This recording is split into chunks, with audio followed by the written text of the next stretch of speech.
Congressman Eric Yap, ACT-CIS party list, legislative caretaker of Benguet, alleged rigging of bid through his agent, exerting influence in choosing his district engineer to be able to control the awarding of projects in the district assigned to him. Intervene in investigation against si Ricardo. Lumabas na naman ang pangalan. Si babae ito, Ricardo, by calling up Commissioner Greco and requesting him to drop the case against District Engineer Ricardo.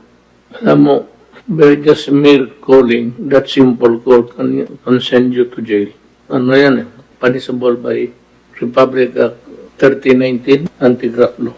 Congressman Eric Yap, ACT-CIS party list, legislative caretaker of Benguet, alleged rigging of bid through his agent, exerting influence in choosing his district engineer to be able to control the awarding of projects in the district assigned to him. Intervene in investigation against si Ricardo. Lumabas na naman ang pangalan. Si babae ito, Ricardo, by calling up Commissioner Greco and requesting him to drop the case against District Engineer Ricardo.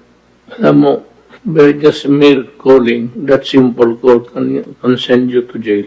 Ano yan eh? Punishable by Republic Act 3019, Anti-Graft Law.